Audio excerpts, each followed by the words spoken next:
करतो पण याला फोल्ड करायला जागा नाहीये, कारण इथे ऑलरेडी पाइपिंग कट केला, आपण सिंगल कट केलेला आहे. त्याच्यामुळे आपल्याला आता हाच पेपर आहे ना तो पण ड्रॉ केलाय. आता तो कसा ड्रॉ करायचा, लक्षपूर्वक ड्रॉ करायचा. 14 इंच ड्रॉ करून घेतली जी वरती.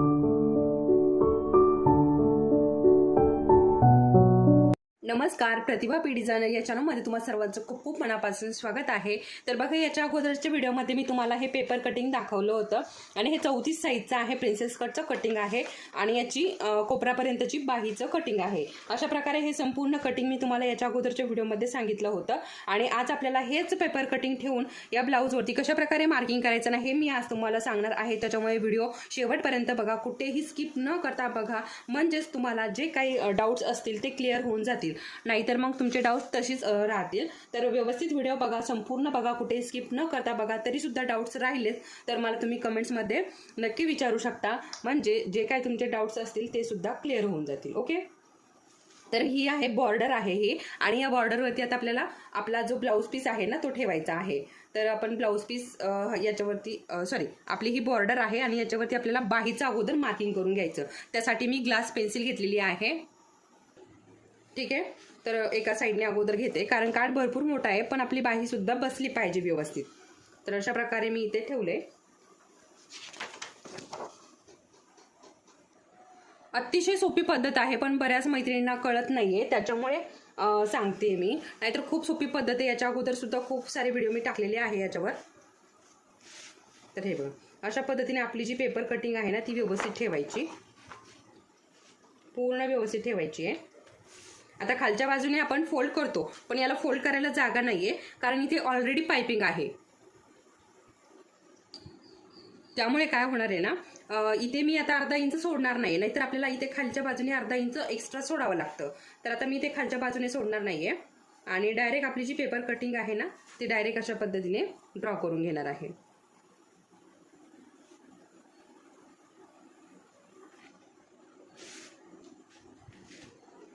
हा जरासा ब्लाऊजचा वेगळा भाग आहे, थोडाफार आला तरी चालतो पण जास्त यायला नको तो याच्यामध्ये. त्याच्यामुळे थोडंसं अलीकडे घेते मी, थोडंसं वेगळंच असं डार्क शेड आहे साईडला काठाला. थोडाफार आला तर काठेमध्ये वगैरे जातो तो. तर अशा पद्धतीने मी ठेवलंय व्यवस्थित. आणि आता आपल्याला हे पूर्णपणे असं छान ड्रॉ करून घ्यायचं आहे. जास्तही डार्क नका करू. तुमच्याकडे जर मशीनचा जो चॉक असतो ना तो असेल ना त्याने सुद्धा केलं ना तरी चालेल, पण त्याने लगेच पुसून जातं आणि आपल्याला जे मार्किंग पाहिजे असतं ना ते मार्किंग राहत नाही. त्याच्यामुळे शक्यतो ग्लास पेन्सिलनेच करा. नसेल ऑप्शन, ग्लास पेन्सिल नाही भेटली किंवा रिमूव्ह करण्याची अडचण येत असेल, कारण हा कपडा जो आहे ना तो कट करण्याचाच जातो, त्याच्यामुळे रिमूव्ह करण्याचा काही हा इश्यू इथे येणार नाही आहे.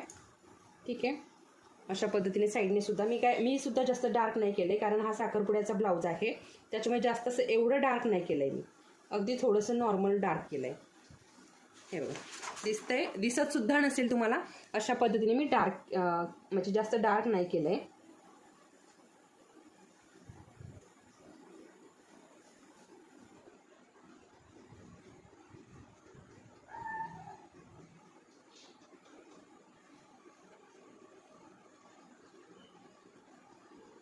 ओके, हे बघा, आता इथे काय करायचं आपल्याला, परत आपलं अर्धा इंचावरती आपल्याला इथे हे करायचंय, टाकून घ्यायचंय. अर्धा इंच हे शिलाईमध्ये जातं ना, त्यामुळे आपल्याला इथे टाकून घ्यायचंय. म्हणजे आपल्याला जे काही वर्क करायचं असेल ना ते याच्यामध्ये करायचं नाही, हे मार्किंग सोडून आपल्याला वर्क करायचं आहे, त्याच्यासाठी हे केलंय. आणि इकडे साईडला सुद्धा आपली जी शिलाई मार्जिन असते ना ती सोडून द्यायची. आता मी 2-2 इंच घेतलेली आहे, त्याच्यामुळे मी 2-2 इंच इकडे सोडून देणार आहे. या साईडने सुद्धा 2 इंचापेक्षा थोडं जास्त सोडलं ना तरी सुद्धा चालतं, कारण शिलाईमध्ये येणार नाही. मग तुम्ही 2 इंचापेक्षा किंवा 2.5 इंच या बाजूने 2.5 इंच किंवा 2.25 इंच सोडलं ना परफेक्ट राहील. आता मी 2 इंच शिलाई मार्जिन घेतलेला आहे, त्याच्यामुळे मी 2.25च्या दरम्यान इथे सोडलेलं दोन्ही बाजूने, आणि मग राहिलेला एवढा जो भाग आहे ना याच्यामध्येच मी वर्क करणार आहे. सेम याच पद्धतीने दुसरी बाही सुद्धा आपल्याला आखून घ्यायची आहे.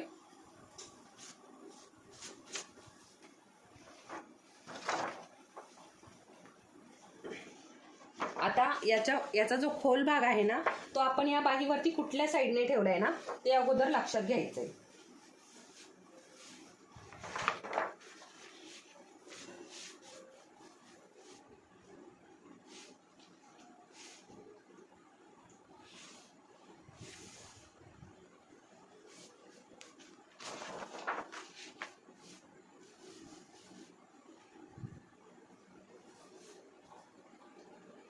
या बाजूने मी खोल भाग, आता ही जी बाही केली ना तर या बाजूने मी खोल भाग घेतला होता, आता या बाजूने घेणार, म्हणजे बरोबर दोन्ही खोल भाग समोरचे येतील. ठीक आहे, उलटं सुलटं व्हायला नको याची पण काळजी घ्यायची आपल्याला. किंवा मग आपण व्यवस्थित जास्तीचा कपडा हे करून मग नंतर सुद्धा करू शकतो, तसं काही प्रॉब्लेम येत नाही. नंतर सुद्धा आपण जेव्हा स्टिचिंग करतो ना, स्टिचिंगच्या वेळेस सुद्धा करू शकतो, पण सुरुवातीपासूनच जर आपण काळजी घेतली तर प्रॉब्लेम येणार नाही. आणि हां, हे थोडीशी इकडे सरकून घेते म्हणजे मध्ये रिंग लावायला काही अडचण येणार नाही.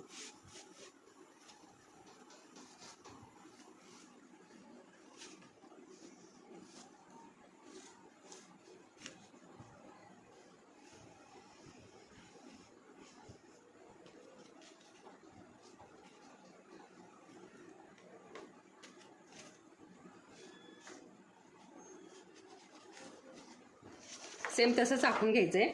वरच्या बाजूने आपल्याला पाव इंच किंवा अर्धा इंच जी काय तुम्ही शिलाई मार्जिन घेत असाल ना तेवढं सोडायचं आहे. आणि इकडे सुद्धा 2 सव्वा 2च्या दरम्यान इकडे सुद्धा सोडून द्यायचं आहे. आता या पेन्सिलची ना ही फार छान म्हणजे हे आहे, कारण याला ना जो शॉर्पनर आहे ना तो लागत नाही, हातानेच फक्त ही रिमूव्ह होते अशा पद्धतीने. म्हणजे याचं टोक जे आहे ना हातानेच होतं, हे खूप चांगलं आहे या पेन्सिलचं. हे बघा अशा पद्धतीने. आता आपल्याला बॅकचं मार्किंग करायचं. बाहीचं आपलं मार्किंग झालेलं आहे, आता आपण करूयात बॅकचं. आता बॅकचं मार्किंग करताना आपल्याला समोरचे भाग सुद्धा काढायचे असतात, त्याची सुद्धा काळजी घ्यायची. त्यामुळे व्यवस्थित मार्किंग करायचं आहे बॅकचं.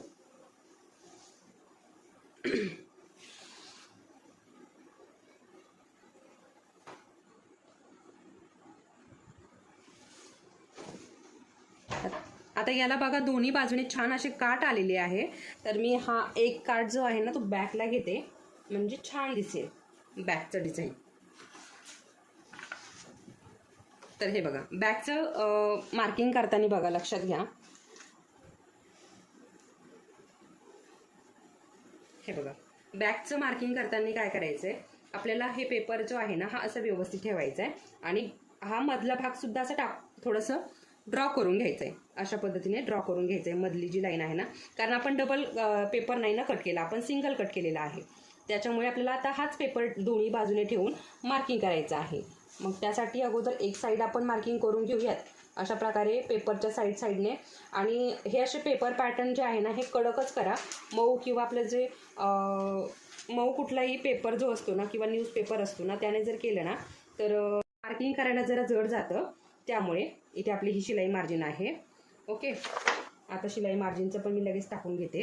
आणि असाच पेपर दुसऱ्या बाजूने ठेवायचा. आता हे बघा ही मधली बाजू आहे, असाच पेपर दुसऱ्या बाजूने ठेवायचा आहे आणि सेम असंच आपल्याला आता हे मार्क करायचं आहे. अतिशय सोपी पद्धत आहे, काहीच अवघड नाहीये, फक्त थोडंसं लक्षपूर्वक करायचंय. आता हा जो ब्लाऊज आहे ना अगदी मऊ आहे, सुळसुळीत आहे, त्याच्यामुळे ना हे करताना जरा असं घोळ पडल्यासारखा होतो. पण काही नाही, वर्क करताना थोडं हे अगदी सावकाश गळ्याचा अगदी सावकाश हे मार्किंग करायचंय, कारण आपल्याला स्टिचिंगच्या वेळेस प्रॉब्लेम नको यायला. त्यामुळे तर हे बघा इथे मी आपला जो पाठीमागचा भाग आहे ना त्याच्यामध्येच इथे जो समोरचा गळा आहे ना तो पण ड्रॉ केला आहे. आता तो कसा ड्रॉ करायचा, लक्षपूर्वक ड्रॉ करायचा, उजव्या साईडचाच गळा यायला पाहिजे याची सुद्धा काळजी घ्यायची. अशा पद्धतीने ते ड्रॉ केला आहे. आणि इथे शोल्डरचं पण अर्धा इंच ड्रॉ करून घेतली, जी वरती शिलाई जाते. आणि इथे सुद्धा आपल्याला अर्धा ते पाव इंच शिलाई लागत असते, ती सुद्धा ड्रॉ करून घेतली. त्याचप्रमाणे इथे शोल्डरला सुद्धा मी अर्धा इंच सोडलेला आहे. अशा पद्धतीने आपला बॅकचं, समोरचं आणि बाहीचं मार्किंग केलेलं आहे. आता याचं वर्क पुढच्या क्लासमध्ये, पुढच्या व्हिडिओमध्ये येणार आहे. तर हा तुम्हाला कसा वाटला, अतिशय सावकाश मार्किंग करा. सविस्तर व्हिडिओ मी तुम्हाला दिलेला आहे अशा पद्धतीने. आता इथे सुद्धा अजून आपल्याला पाव इंच सोडायचं आहे. ओके, पाव इंच किंवा अर्धा इंच तुम्हाला जी काही शिलाई मार्जिन लागत असेल ना ती सोडायची आहे आणि मग त्याच्यानंतर वर्क करायचं आहे. तर आता मी ते वर्क करताना तुम्हाला सांगणारच आहे, तरी सुद्धा तुम्ही लक्षपूर्वक बघायचं आहे. परत मी तेच तुम्हाला सांगते. ओके, हा व्हिडिओ तुम्हाला आवडला असेल तर व्हिडिओला लाईक करा, चॅनलवरती नवीन असाल तर सबस्क्राईब करा आणि इतर मैत्रिणींसोबत सुद्धा हा व्हिडिओ शेअर करा, म्हणजे त्यांना सुद्धा याचा उपयोग होईल. आणि आता हे जे अशा प्रकारे रिंकल्स आलेले आहेत